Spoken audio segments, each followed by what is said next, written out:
Namah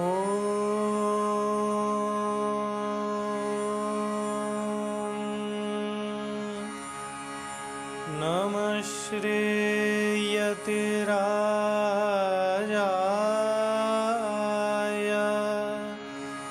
Vivekananda Suraye Satchit Sukha Swarupaya Swamine Tapaharine Swamine Tapaharine.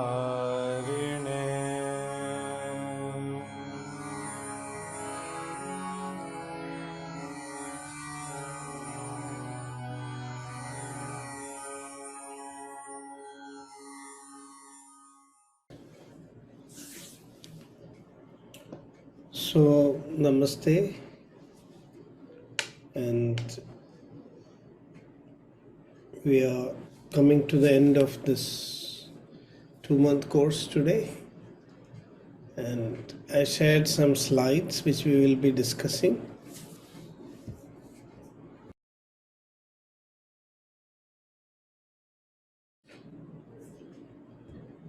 But before we get into the slides,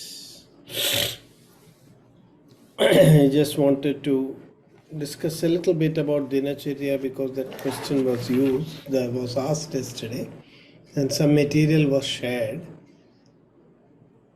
So, why is Dinacharya so important? Why we can't live, just like we want? One of the uniqueness of the Indian tradition is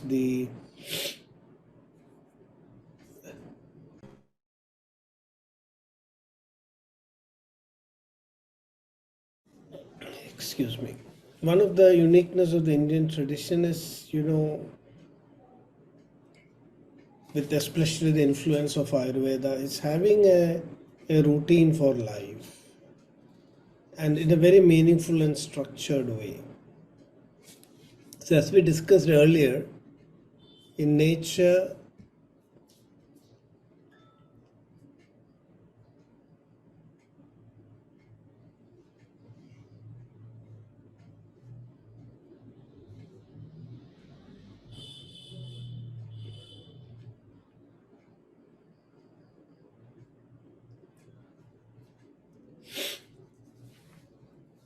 I'm seeing some questions in the chat, in the group. I will come back to that later.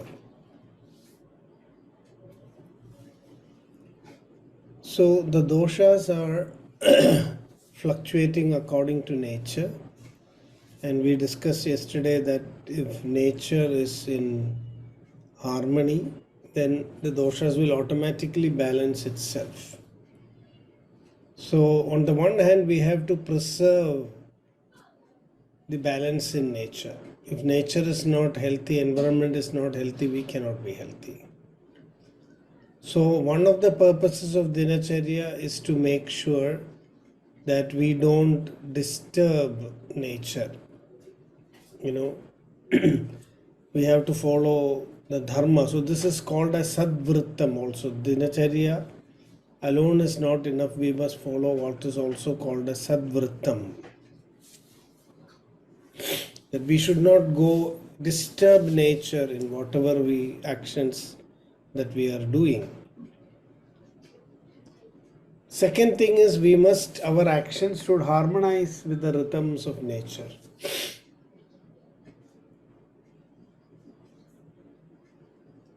So the Ashtanga Hridaya says, Naktam dinani me yanti katham bhutasya samprati dukkabhangna bhavatyevam nityam sannihitas prati. So, in order to live this life, certain things are very, very critical. One is to maintain a sattvic state of the mind.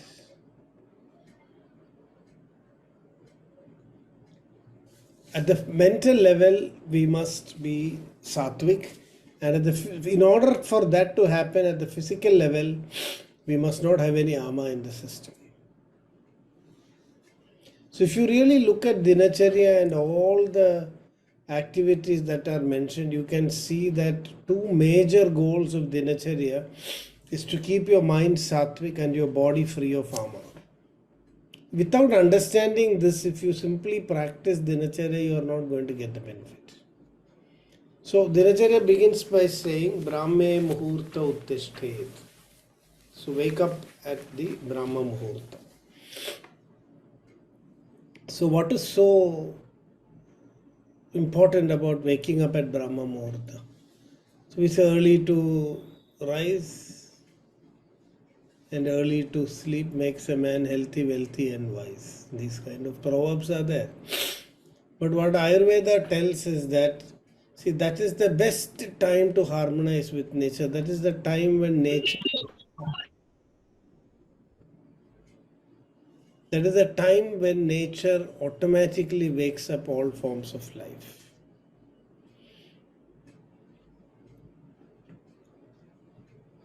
So, that is why it is called Brahma Muhurtam. Brahma Muhurtam is the point where your Sattva Guna is at its peak. So, if you have a practice of waking up at Brahma Muhurta, naturally your Sattva Guna will keep increasing. This is the best way to enhance Sattva Guna.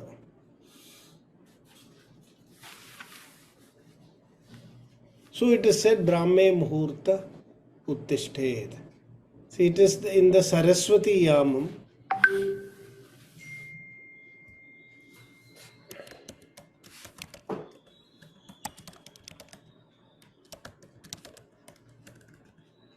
So there are various yamas. After sunrise, the first yama is Sri Yama. Then from 10 a.m. to 2 p.m. it is Jyeshtha Yama. Then from 2 p.m. to 6 p.m. it is Parvati Yama. From 6 p.m. to 10 p.m. it is Durga Yama. From 10 p.m. to 2 a.m. it is Kali Yama.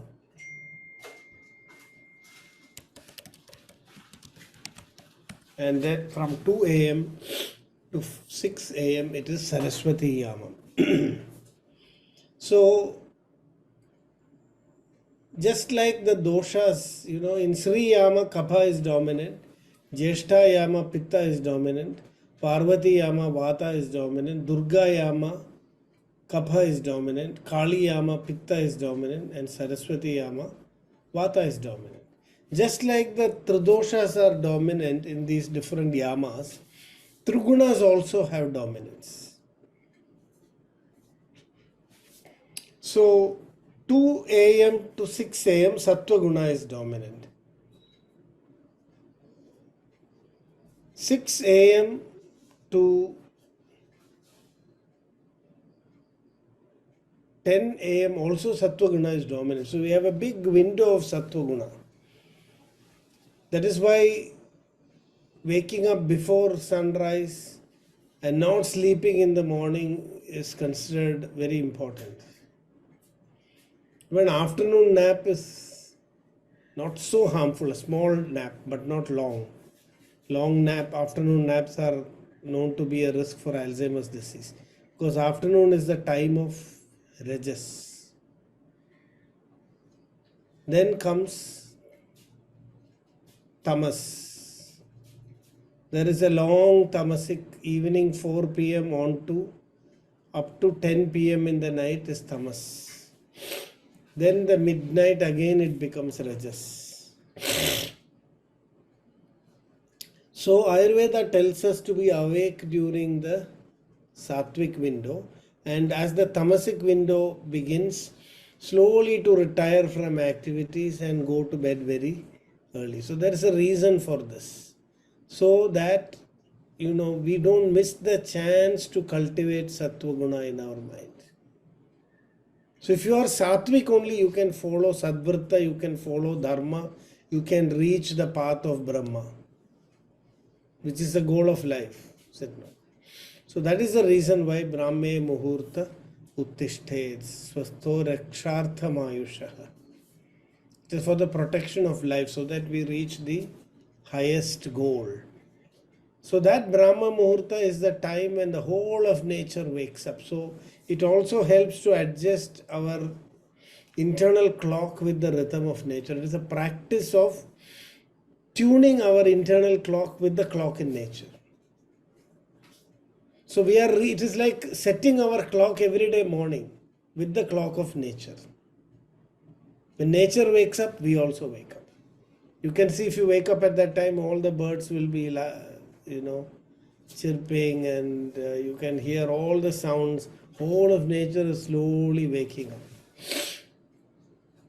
So in Ayurveda, Swastavrata, the Dinacharya begins by waking up at the Brahma Muhurta. And then what is to be done? The next important thing we are looking, so the mind is taken care of. The mind is elevated to a sattvic state. Then what is mentioned is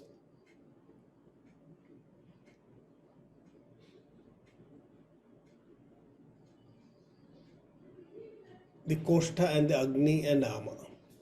So immediately after waking up, once your mind is all awakened, you are asked to check your gut. The attention goes directly to the gut. Brahme Muhurta Uttishtet. How should you wake up? Jirna Jirnam Nirupayan. Check whether the food you have taken in the previous day has been digested or not. Rakshartham Ayushaswastho Jata Vegas Samutsrajet.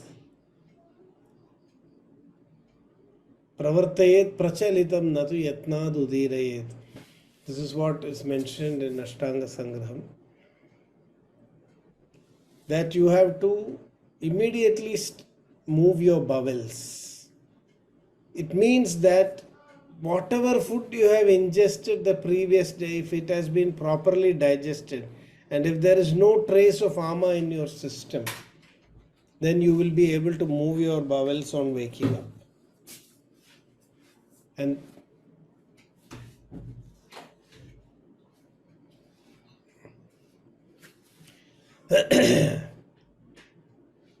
so if you are not able to move your bowels, then you are asked to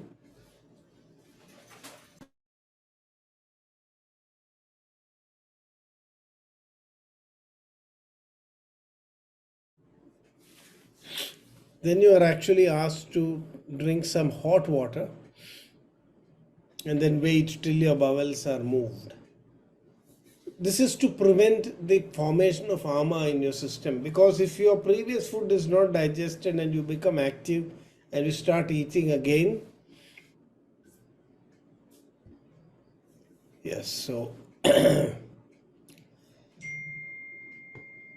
yeah. So after awakening Sattva Guna, then we are trying to prevent the formation of ama, which means that all the food that was consumed the previous day should have become digested and eliminated from the body. So we start with the gut. As far as the body is concerned, we start with the gut. As far as the mind is concerned, we start with the stabilizing of. So stabilize Sattva Guna in the mind and stabilize your Agni in the body. These are the two key activities that we are doing when we wake up. So simply waking up at 4 o'clock is not the key thing, or 4:30 or whatever Brahma Muhurta is in the place where we live. We have to understand the principle behind Dinacharya. Most of the time when we talk about Dinacharya, we are talking just about some procedures. Wake up, brush your teeth. In fact, waking up, the first thing to do is not brushing the teeth according to Ayurveda. Oral health comes after gut health. Gut health is primary. If your gut is unhealthy, then if the gut is unhealthy, then there is no point in brushing your teeth. So we start first with movement of bowels. Once the bowels are clean, then you are asked to brush your teeth. Today we wake up and carry a brush and go inside. First thing we do is brush the teeth. Ayurveda says oral health is always dependent on gut health. Clean your gut first and then your teeth. So this is a very important difference. So I'm just summarizing some principles because it's not a detailed discussion.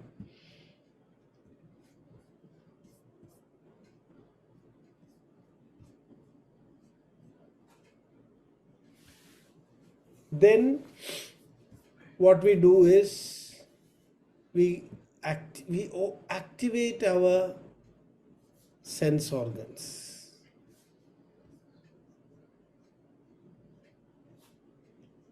We are activating our sense organs one by one. Which is our most powerful sense organ?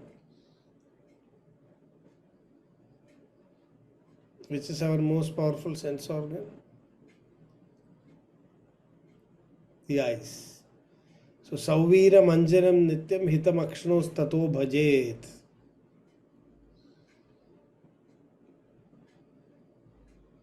So, we are applying Anjana to the eyes. So, you are awakening your eyes.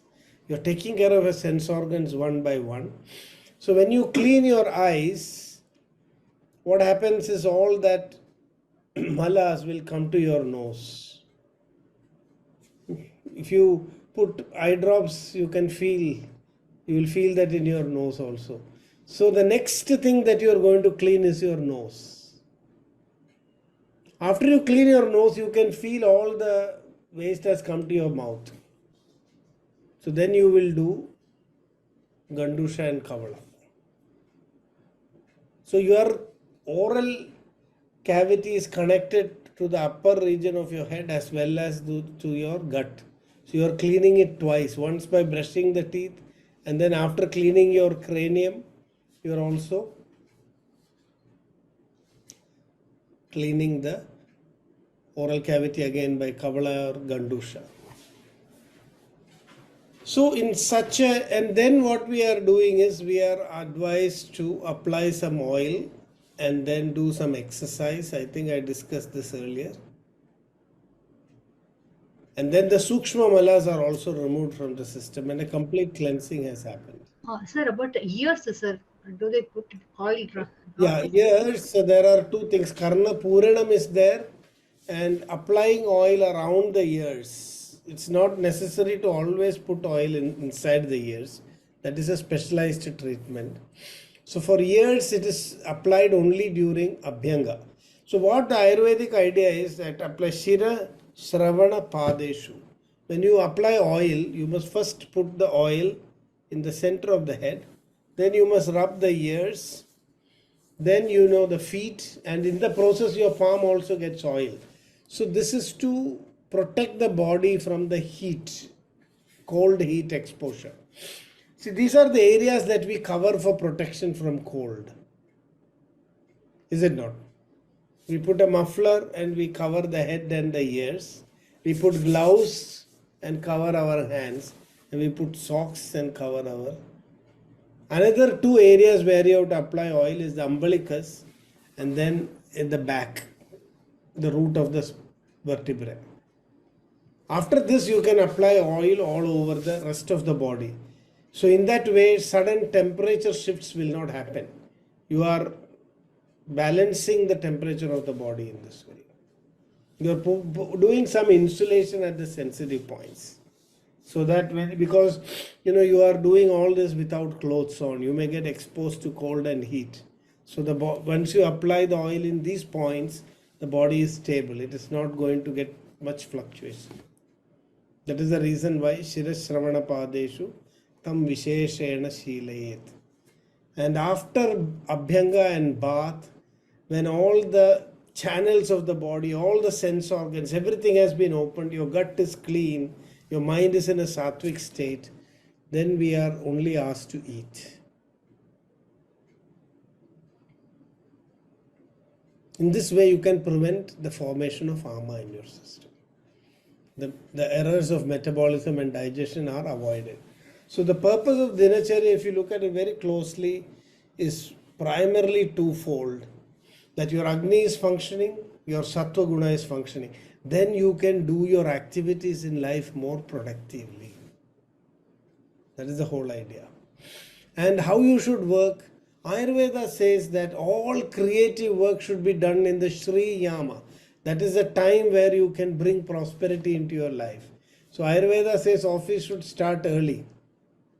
By 10 o'clock in the morning, you must finish all your creative work.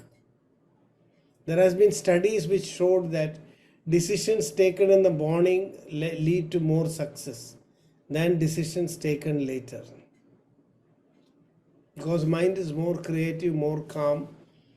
Jeshta Yama is the time. By 10 a.m., you should do only routine activity. Today, offices are starting at 10 a.m., which is very inauspicious. Jeshta Yama.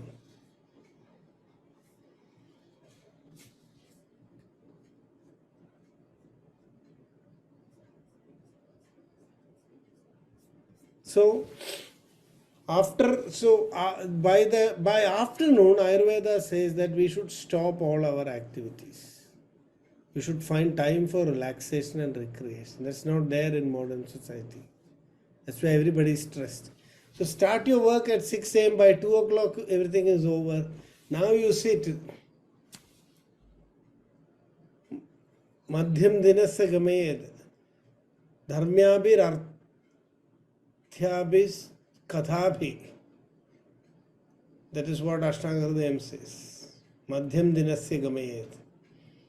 The afternoon should be spent in listening to stories, talking about dharma, spending time with your friends, playing some games. In olden times it was there like that. People would go to the club and that was a remnant of the old dinacharya. Afternoons were for relaxation. Parvati Yama is for relaxation. Today one of the big causes for corporate illnesses is because there is no scope for relaxation.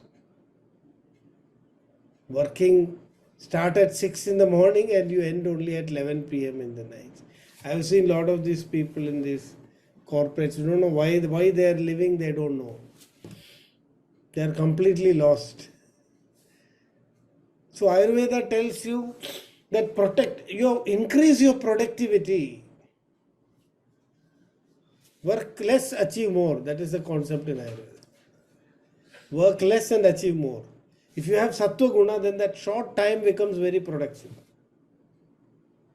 Then without relaxation, so that also dharmya bhi, you must cultivate dharma. You can read Mahabharata, Ramayana, all these things in the afternoon, get the dharma bodha, and slowly, also relax at that time. So 3-4 hours of relaxation was recommended in Ayurveda. Today people are not getting that relaxation. That is leading to a lot of stress diseases, stress eating, so many problems. And then in the evening, Sayam Hitam Mitam Punjat. Very little food in the evening, light food which is easy to digest. And then before Kaliyama we must sleep, which would be in a place where day and night are almost equal. The ideal time to sleep is around 9:15 p.m. 9 p.m., which is the time when melatonin production is at its peak. It's the best time to fall asleep. And then depending on how much you are meditating and all that, you can wake up at 2 a.m. or 4:30 a.m. or 5 a.m. Because the more you meditate, the less you will need sleep. Oils, there are many oils. It can be used according to individuals. If you are generally healthy and problems are there, then sesame oil is considered good. I did discuss about these oils earlier. Winter season, in cold regions, mustard oil. In very hot regions, use coconut oil, and then generally sesame oil.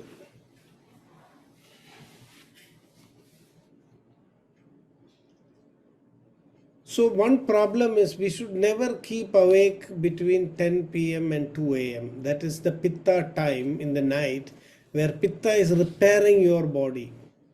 So you shouldn't interfere. If you are active, then it means our daily maintenance work is not happening.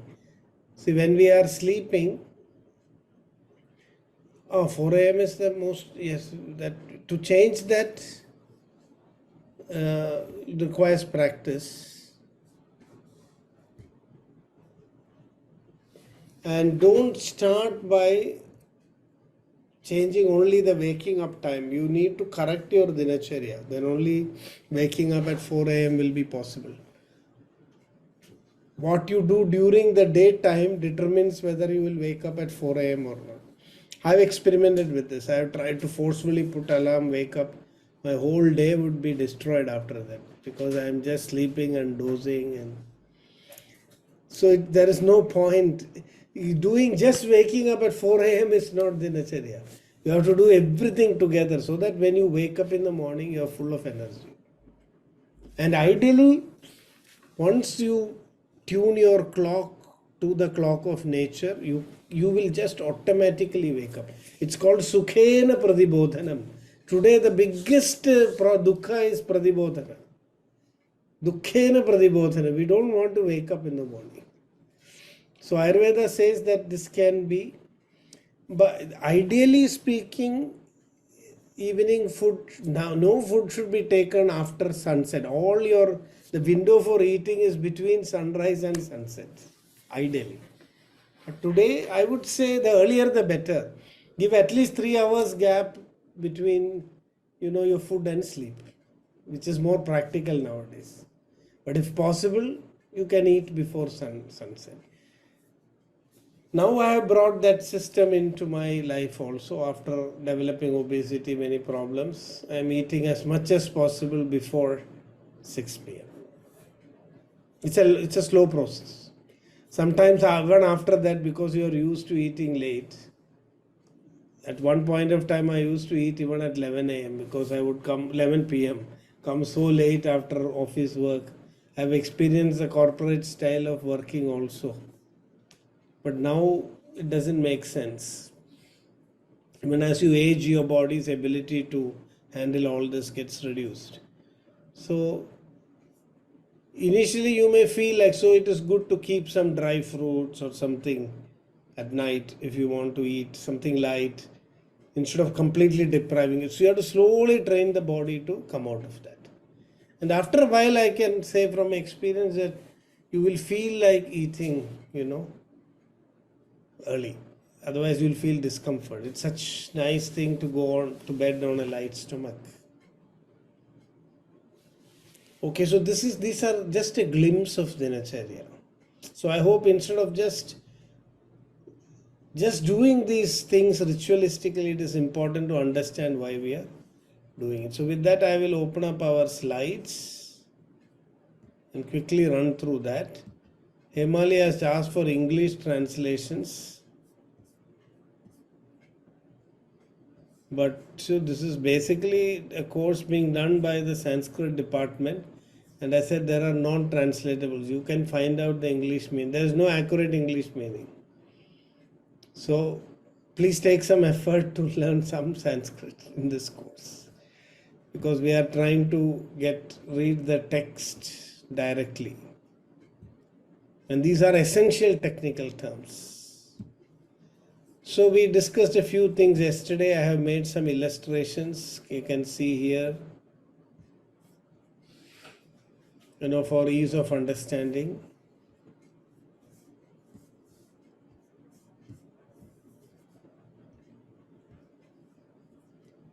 So Hemali, you can tell me which are the terms that you find it difficult. Somewhere I have put translations also. I had to do this in a hurry too because I was busy with some other works also. And so these are the discovery and propagation of Ayurveda, the 4 things. And you can see here, this is all for better memorizing and understanding. How is Ayurveda discovered? By reading the book of nature and by enhancing the powers of perception. In fact, which should come first? I think first enhancing powers of perception and then reading the book of nature. Because if you try to read the book of nature now, you cannot read it because we don't have enhanced powers of perception. So first enhance your powers of perception and then read the book of nature. Motivation for the discovery of Ayurveda. Longevity, the desire for longevity. Compassion towards the deceased. Compassion is the wish to see others free from suffering. How many of us wish that? Very, very few. And removing the obstacles to attain Purusharthas. So transmission of Ayurveda, again I have added some details here for you to. So here is the transmission in nature. It is one method. Every tradition talks the same thing. But human transmission, there are many sampradayas. So we could even have a new sampradaya today.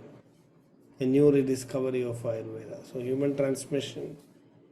Charakas, this is Charaka's method. There is Atreya, Caraka-Saṁhitā, all those things are there.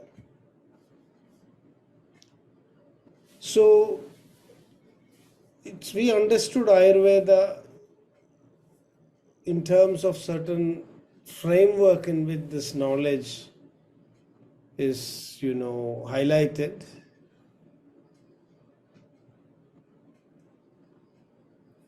This is an error. Just a second. Hemali was asking a question, and when I was preparing the chart, the mind and self got reversed. So I'm correcting it here, and I will send the slide again. The self is the innermost core.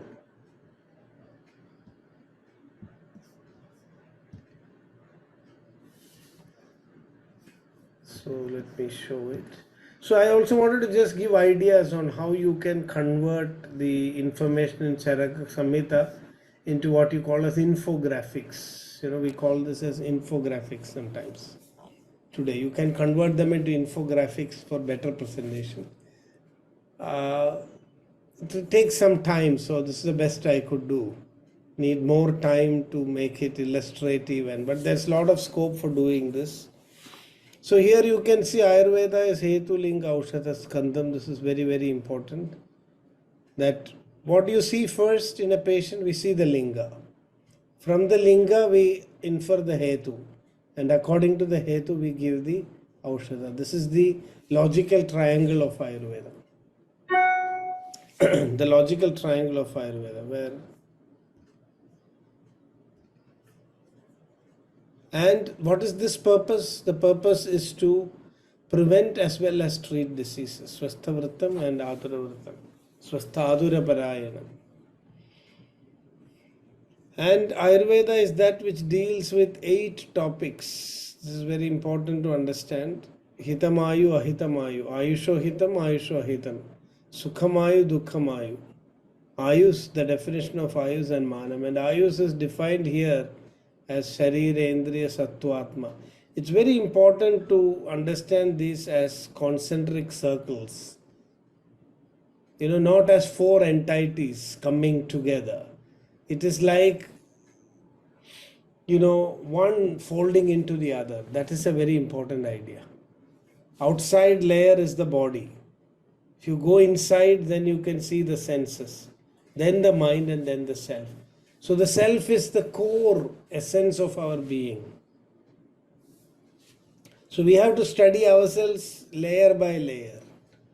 So it's not like 4 things combined together. It is the self projecting as the mind, the senses, and then the physical body. Is that clear? That's why I tried to put it as concentric circles. Body, senses, self, and mind. And this is very similar to the Panchakosha theory also, where we include one more thing. So body, senses, mind, intellect, and Atman. Buddhi and Atman. Then it becomes the Panchakosha. Body is Annamaya Kosha, senses is Pranamaya Kosha, Manas is Manomaya Kosha, Buddhi is Vijnanamaya Kosha, and Atman is Anandamaya Kosha. So the Pancha Koshas are there in Ayurveda, but the terms are different. Sharira, Indriya, Manas, Buddhi and Atma. These are the 5 layers. So Ayurveda also mentions that the Indriyas connect the body with the mind, and the Buddhi connects the mind with the self.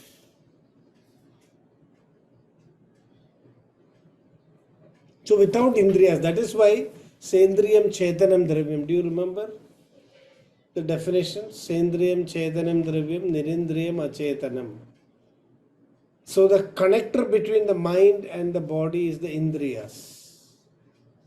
If there are no Indriyas, then life cannot express itself, because there is no connection between the body and the mind.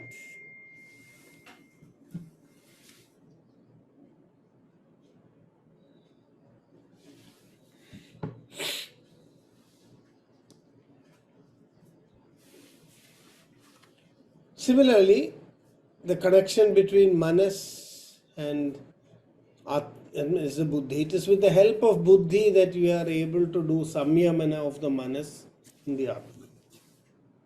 So Ayurveda gives a good modeling of Ayus and the whole scope of Ayurveda in this infographics, which covers all this concept and framework. You can see here. So Ayus is this combination, and depending on how we express what is the definition of Ayus, how long, so this is like a coalition party. All are dissimilar. Anytime one person disagrees, the whole coalition will break down. That is why Nalini Dalagadat Jalamati Taralam Budbudavat. Life is Budbudavat, because these are things that are so contrary to each other. It is like inimical parties have joined together. The body is Nashwara, Atma is Anashwara, but they are come together to create life. This is the magic. So if you look at all the components, it's a miracle that life has manifested, because they are so dissimilar. Sharirendriya Sattvatma Samyoga. How did that Samyoga happen?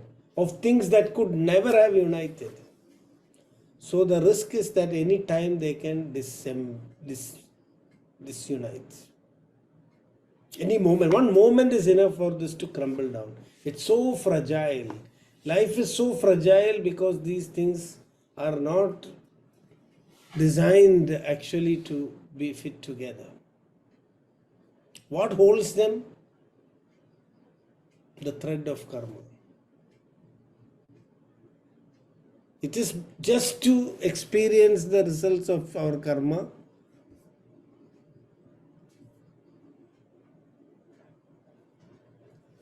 Enhanced power of perception I mentioned by doing meditation, dhyana, enhancing, just like we are enhancing the power of perception of sense organs with microscope, telescope. The enhancing power of perception means making your mind more powerful. For that you have to practice yoga, meditation and all those things.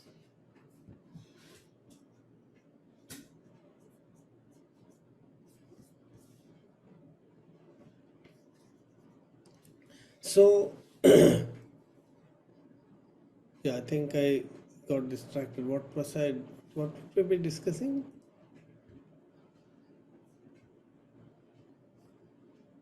Sir, about the Panchakoshas, which is almost equivalent to the concentric circles. No. I was telling that it is a combination that is very fragile. That if there is a slightest disturbance, and it is for karma that they are bound by karma. Sattva, this union happens, Shuddhe Shuklartave Sattva Swakarma Klesha Chodida Garbha Sampadide. So drawn by the power of karma, these entities come together to exhaust the karma. That is the purpose of Sharira. That is the purpose of this life.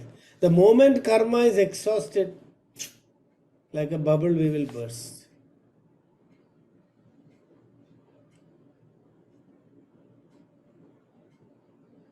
So this is karmaja loga.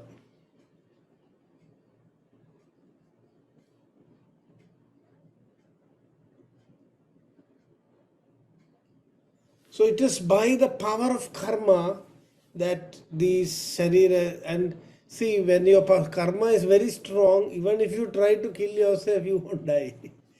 Somehow you will be Please repeat saved. that word, karmaja yoga, you said. Which one?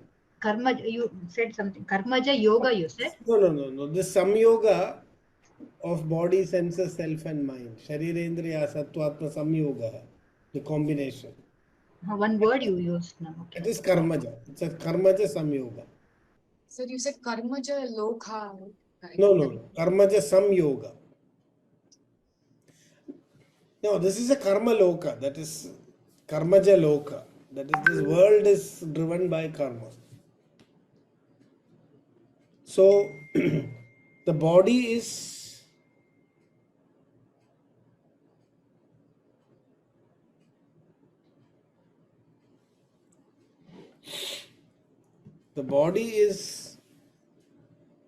a reflection of our karma.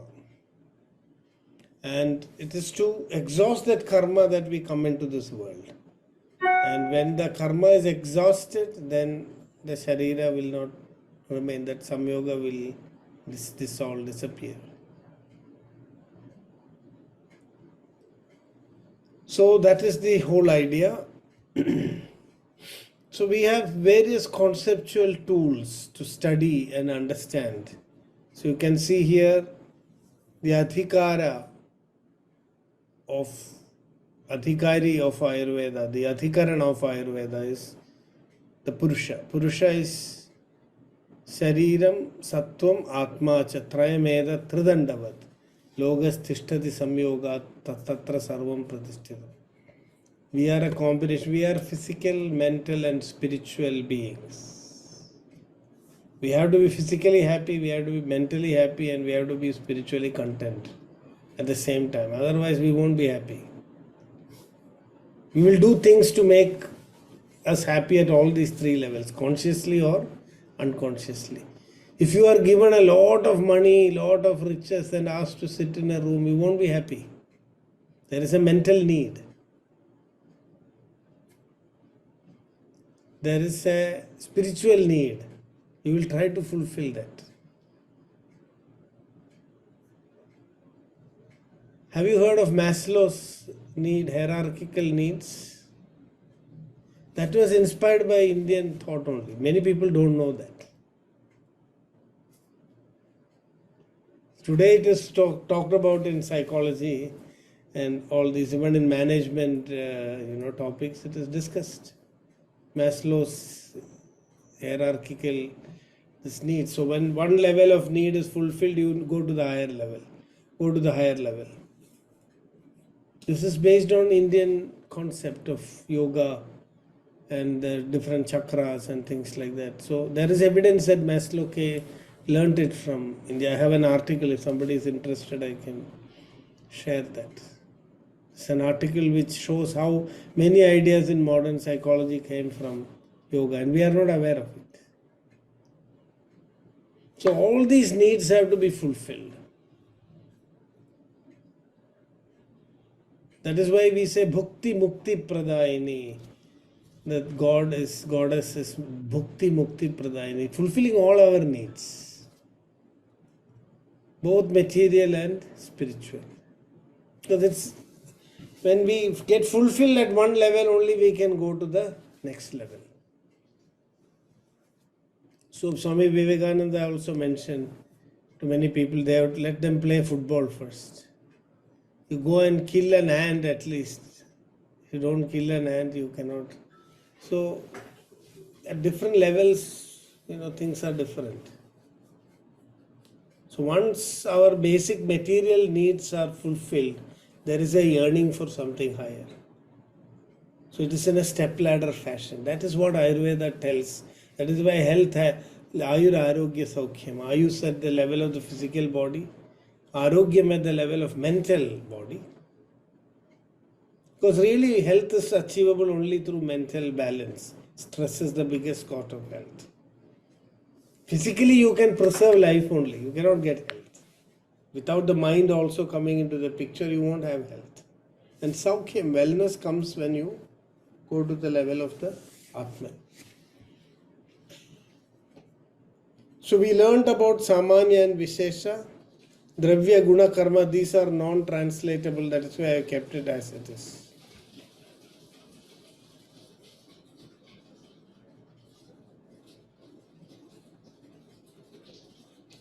Yes, I will share that article. I will share it afterwards. Now I have to, download it.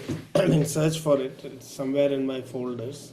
That article on psychology, but it's good to know that. So, Samanya, Ayurveda, Dravya, Guna, Karma, Samanya, Ekadesha, Madhyama, and Atyanta Samanya, Ekavritti and Ubhayavritti Samanya. So, all Samanya and Vishesha, both are divided into these types. So this chart enables us to quickly understand.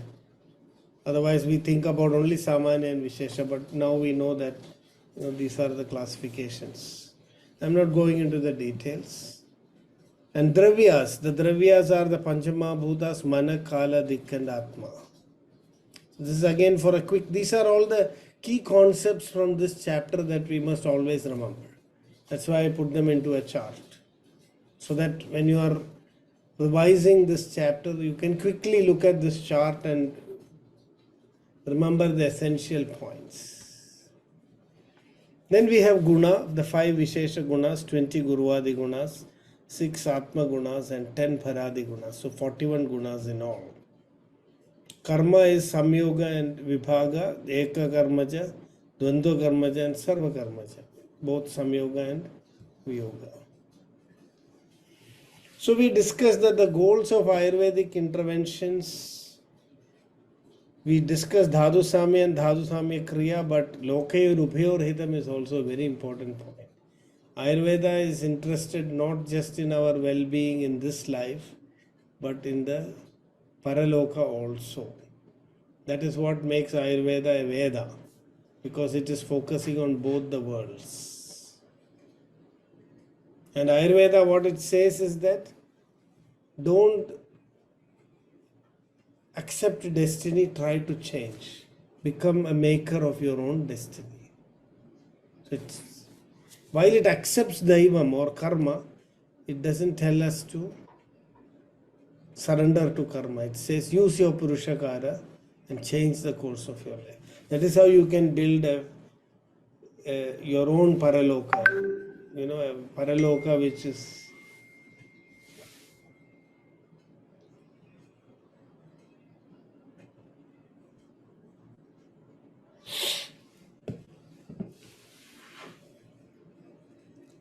then we have the threefold. So here Hetu, Kala Buddhindriya Arthanam, Yogo Mithya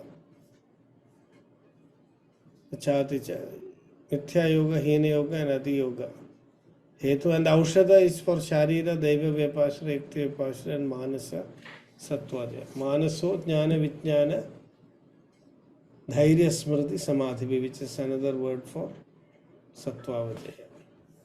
So these are all the important concepts that we have learnt in this chapter, and I've just presented them with the classification so that it registers in the mind. We have read so many things, but these things should always be in the back of our mind. Now we looked at Rasa, a tool to assess the dosha impact, and I think I shared this chart earlier about Rasas and doshas. Long back I had shared, I hope you remember. A chart was shared. Somebody had asked me to show the correlation between rasa and dosha. That's why I'm not repeating it again. This was shared long back when we discussed that topic. The essential drugs and the list, there's no need to discuss that. And that a medicine, this is very, very important. Somebody has asked in the group about pharmacology. It's a huge subject. When you study Caraka-Saṁhitā, little by little we learn. We learned some beginnings of pharmacology here. Nama, Rupa, Guna and Yukti. As you can see here, this is the framework of Ayurvedic pharmacology. Nomenclature, then identity, properties and applications. Now as you read the Samhita in greater detail, you will learn about all this in greater detail, and then you can develop the Ayurvedic concept of pharmacology. It's not possible in a short course to give a complete discourse on Ayurvedic pharmacology. But we learned some major principles that we should never use a medicine without adequately knowing it. So even if you are doing a home remedy, at that level you must have complete knowledge. So a red alert is that if it is like throwing a stone, at a mango tree, that kind of treatment at any level is not acceptable. So when you don't understand what you have to do, when you don't understand the problem, and you have whatever options you have is failing, then you have to go to the next level of expertise. So even a GP, a general practitioner, when he is not able to treat, he refers to a specialist, is it not? So that referral mechanism is what we have to actually bring in to create a robust healthcare system. That system should not be too dependent on medical doctors, but it should also not be completely self-care. Both are dangerous. So we need old Indian healthcare system had a very nice mosaic model. Right from grandmothers to folk healers to tribal healers to bone setters to Vaidyas, general Vaidyas to specialists like Ashtavaidyas. It was a well organized network. So there was a cross referral system that when one level fails, immediately they know they have to go to. So the grandmother knows what to do. So in a lot of situations they could avoid unnecessary visits to Vaidyas. Today the problem is we have not empowered the people. So when they go for self-care, they are making mistakes. Today people decide themselves that, okay, I will do Ayurveda for this, or I will do that system. They are not taking an informed decision. So what is best for you, if we have to understand and know, we have to revamp our whole healthcare system to create this multi-level network of healthcare delivery, where on one side we have self-care and on the other side we have professionally delivered medical care, health coverage. So self-care on the one side, both should be balanced, and only through proper knowledge and training and awareness we can also empower the common man.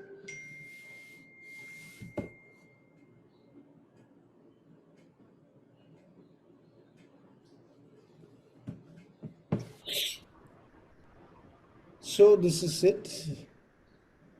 Public warning against irrational prescriptions, physicians not to indulge in malpractices and constantly upskill themselves. And then the definition of good medicine, good physician. Good treatment is predictable and its outcome is not by chance. So that is the bottom line. So with that, we have taken an overview. We have taken some time. It took 2 months to complete reading one chapter, but I would still say we were quite fast in this discussion.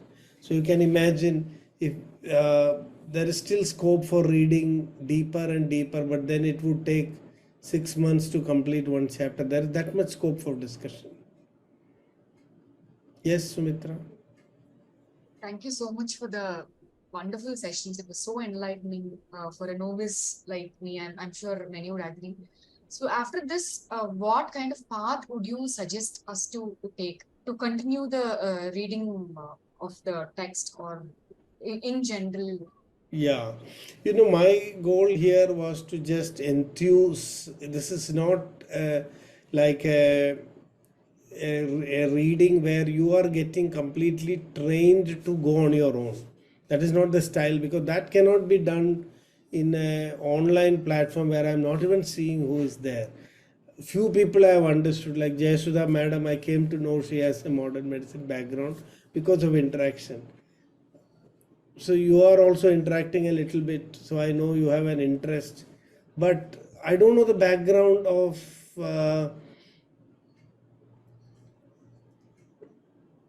we will be, unless we know the background of everybody, I cannot design a program where, after, because the whole idea is that there is some assisted learning in the beginning and then you go on your own.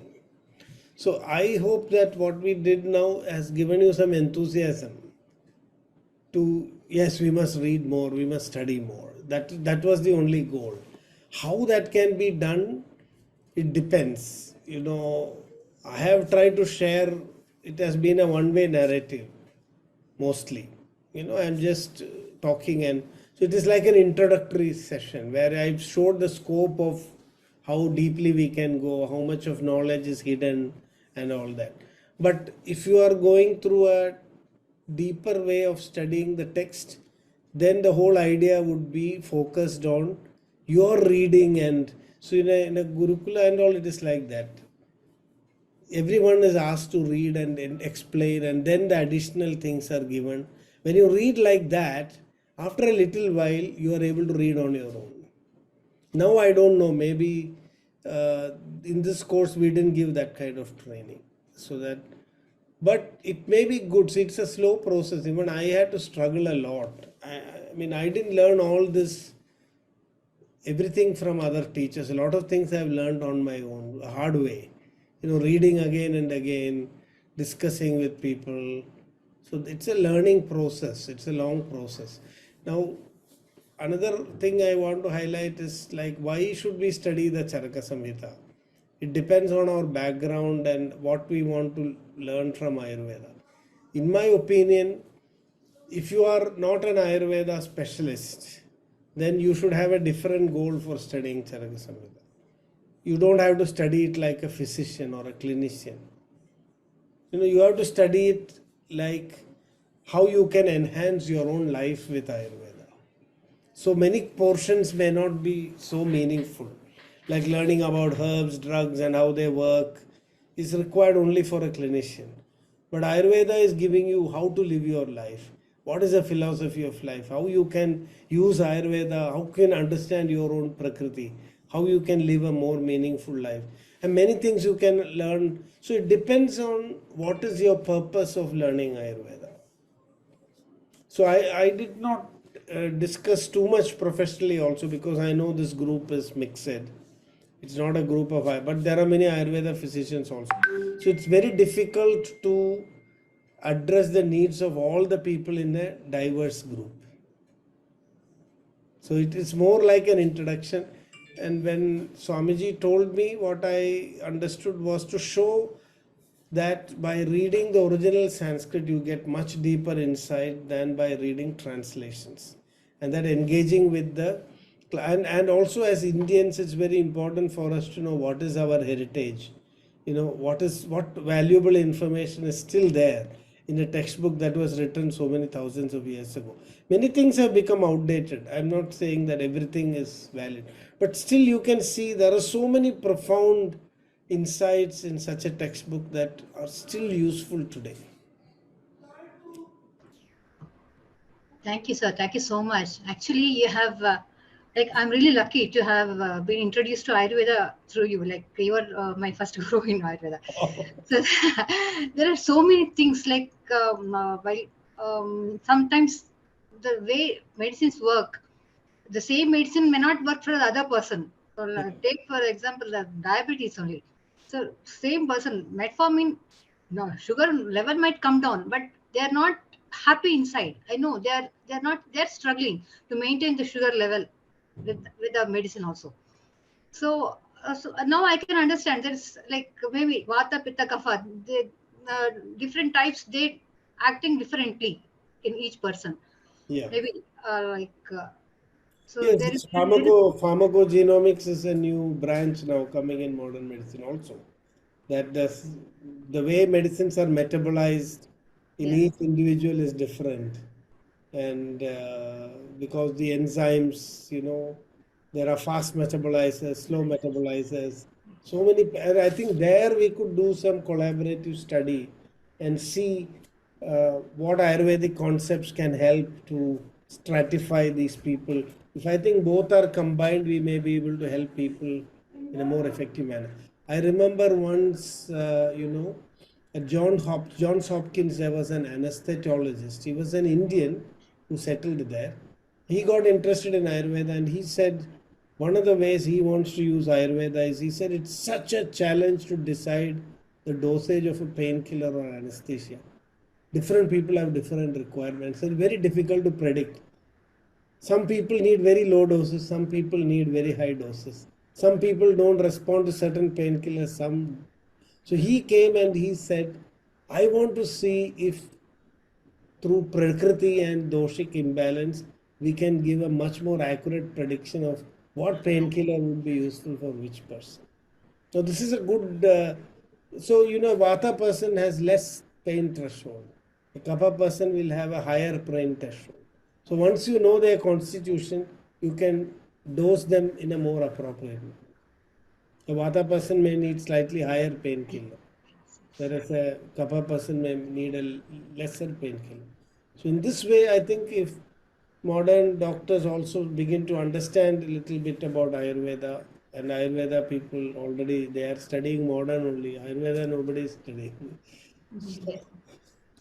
So we know very few are practicing Ayurveda in a true sense. Yes. Thank you, sir. It has Thank been you, sir. a Thanks great very much. experience every day almost. Every day has been a new, knowledge about our Indian Shastras through the Ayurveda. I think I got a lot actually, because some of the terms were not understood, and each of the terms you made was able to connect. But of course, it's the beginning. But every day of your lecture, I got a lot of inputs. Maybe it will take a lot of time to get through, but it's been an extraordinary experience. Thank It was you. limited, and I hope that we can continue at some point and maybe add to our knowledge. Sure. Thank We'll you see so how it much. will work out. Thank you. Okay. Thank you. Thank you for your feedback. Thank you, sir. Thank you, sir. Namaste. Thank you. Namaste. Thank you, sir. Thank you. Namaste. Namaste, sir. Thank you, sir. very much. Namaste. Namaste. Namaste, sir. ಧನ್ಯವಾದ.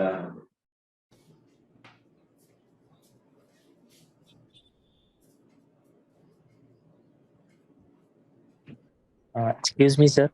Yes. Sir, I'm having few doubts. Do you have some time? Yeah, if it is very brief, I can quickly answer it because this is the last day. Okay, sir. Sir, where genetic disorders explained and Genetic treated? disorders were explained in Ayurveda. So what Ayurveda was one of the earliest systems to talk about genetic transmission of disease. We divided diseases into Adi Bala Pravritta and Janma Bala Pravritta. Adi Bala Pravritta is genetic diseases. Janma Bala Pravritta is congenital diseases. And the Adi Bala Pravritta diseases were divided into Matrija and Pitrija. That is coming from maternal inheritance or paternal inheritance. And they also had some nice hypothesis about how genetic diseases were transmitted. They said that the reproductive element, male and female element, that was called as bija. So the whole body is represented in a bija as a blueprint. And it is having multiple fractions, bija, bija bhaga and bija bhaga avayava. So it is like the genome, chromosome and gene today. They identified 3 levels of organization of genetic information. This is actually amazing looking at the time period in which Charaka discussed this. That your whole body is represented as a blueprint at 3 levels of organization, bija, bija bhaga and bija bhaga avayava. There is a whole genome of the human genome, and then there is the chromosome and the gene. And they said that depending on each body part is coded by the bija bhaga avayava. It's like saying genes code for a particular organ. And if that particular bija bhaga avayava is affected or damaged, then that particular organ will malfunction. You will find a defect in that particular organ. So this is a The only thing they did not actually explain was the molecular basis of genetics. But the mechanism has been explained in Caraka-Saṁhitā. And they say that these Sahaja Rogas are asadhyaha. They cannot be cured. They did not develop any genetic manipulation methods in those days. They found it. But they said that we can treat and give some pacification in these diseases, but a cure is not possible because it's a bija dushti. The bija is damaged. Is that clear? Yes, sir. One more thing, sir. Like, did in times of Acharya Sushruta, what was used as general anesthesia or anything like that was? No. Is In Sushruda's time, you can see alcohol was used. People were given alcohol and then their hands and feet were held very tightly. So it was a terror to do a surgery in those days. Sushruta says a surgeon has to be a ashukriya, quick, very quick. You have very little time to cut open and stitch and then come out. So those were limitations.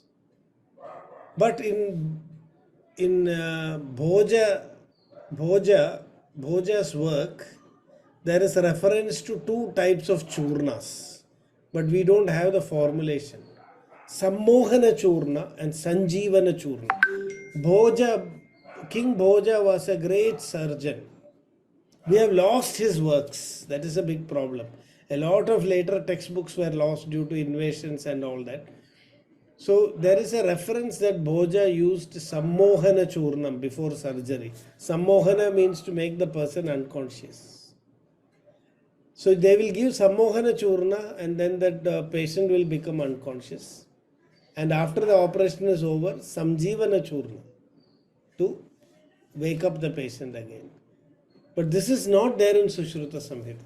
Sushruta is clearly telling give strong alcohol and then hold the person down very strongly and then very quickly do the surgery. So that was Sushruta's method, long. But Sushruta practiced antiseptic surgery. When in Europe, I've heard many European medical historians saying at that time surgery in Europe was nothing short of butchery. People used to die of sepsis in Europe until Lister found out antiseptics and antibiotics were discovered. But India, Sushruta practiced aseptic surgery because he learned that payana, the sterilization of instruments were done in heat and the wounds were also kept clean so that there won't be any infection. So in India, surgery never failed due to infection. And even plastic surgery was done to such perfection that the Britishers learned that technique when they came to India. So this is about metals, use of metals, because in modern medicine, kidney failures, most of the patients, especially after diabetics and hypertension, they lose the kidneys. There is history of using Ayurvedic medicines with metals. So Ayurveda uses metals, but there are some issues here. There is one question that we do not know. Ayurveda says that metals are poisonous only, but that there is a way of using it safely. In modern medicine also, mercury, arsenic, all was used at one point of time. Then it was stopped. Mercury. So mercury, for example, in Ayurveda, we use mercury sulfide only. Sulfide of mercury is actually less toxic in all other forms. So when we use mercury, we first convert it into sulfide. That is a chemical change. Then we subject it to a process where it becomes converted into a nano form. So one of the studies by a Professor M.S. Valiathan and his team published in Journal of Synchrotron Radiation shows that when bhasmas are converted in such a form, they become safe. But the problem here is that with Ayurvedic medicines, two things are happening. One is heavy metal contamination. Second is wrong method of manufacturing. Because if the metal conversion, this requires mass manufacturing of such. See, I know Siddha physicians and old clinicians who used to take 1 year to prepare these medicines. They go through repeated processes of samskarana, as we call it, before they attain the form where they can be administered to humans. But today, they are all these steps are made short, and people are so two things are there. One is accidental contamination of herbal medicines with heavy metals. That will definitely be toxic, because herbs and roots, they are picking up mercury, arsenic from the soil. So if you don't grow them properly, so Ayurvedic herbs are not organically grown, they will definitely have heavy metals and will cause problems. That is one reason why Ayurvedic medicines, they are taken from close to industry, growing in the lead comes because of traffic, exhaust. All the plants are bombarded with lead exhaust. And then that plants are being collected and made into medicine and distributed. So lead toxicity is there. Arsenic is picked up from the soil. Mercurial toxicity is also there. So we have to, now in our institute, like we purchased an ICFS instrument so that we can test our medicines for heavy metals. So that is one thing which is necessary. Second thing is this idea that has to be scientifically studied. Till it is scientifically studied, some studies have begun on that. So many people have found that Ayurvedic medicines undergo these metals when you use it as medicine. They undergo two changes. One is a chemical change and the other is a physical change. A chemical change is something which happens first. We convert it into the chemically safest form, and then we work on its physical structure. The valency, the way the atoms are arranged. The second step, when both steps are correctly done, Ayurveda says it becomes safe. But that is not, it's only beginning to be explored. So one paper which came in Journal of Synchrotron Radiation, I will share with you the link. Rasa Sindura, this is mercury sulfide made into a bhasma.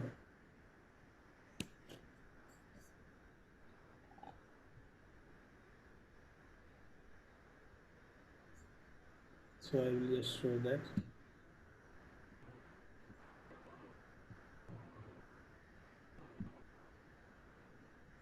Yeah. So this is the paper investigating structural aspects to understand the putative claimed non-toxicity. So here is the link for that. So this is one study which, so such more studies are needed before we can come to a conclusion. So in my understanding, the toxicity is happening because of contamination, unintentional contamination due to poor harvesting and agricultural practices. And then poor manufacturing practices are making metal-based formulations harmful. But whether we can safely use these heavy metals, some information is available, but more research is needed actually. Does that answer your question, madam? Yes, sir. Yes, sir. Thank you so much. Sir, just one quick question, sir. Yesterday you talked about the Sadhopavasi, who Yes. eats only twice. Is there any recommended time for the eating? Yeah. Actually, what Ayurveda says is the first meal should be at the junction of Kapha and Pitta Kala, which is around 9 to 10 a.m. That's why in olden days people used to eat at 10, 10:30, 11 once a morning. Yeah. And in the evening, about 1 hour before sunset, 4:30 to 5. That is the ideal time.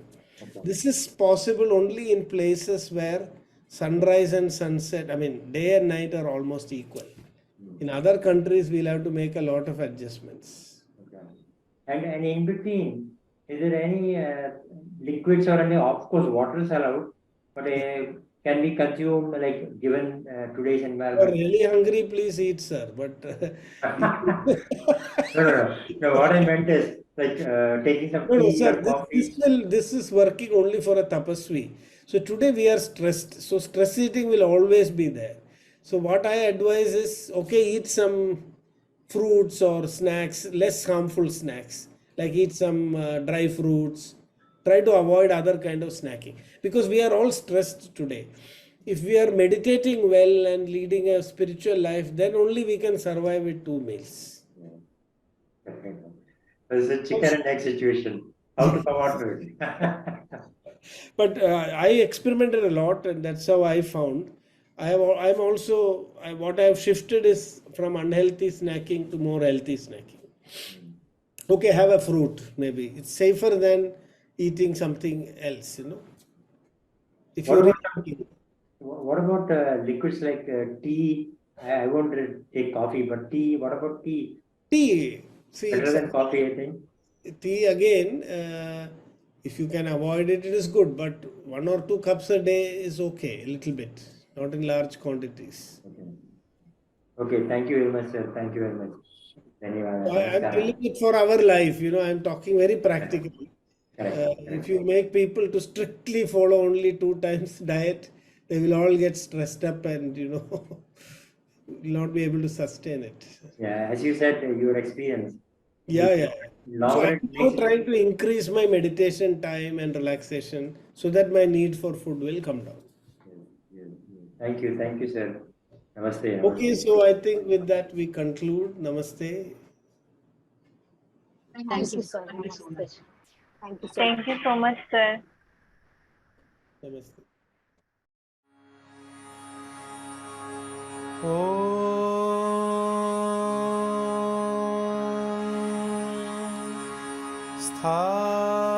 स्थापकाय च धर्मस्य सर्वधर्मस्वरूपिणे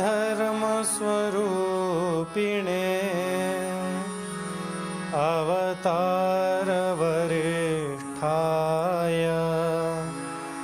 रामकृष्णाय ते नमः। रामकृष्णाय ते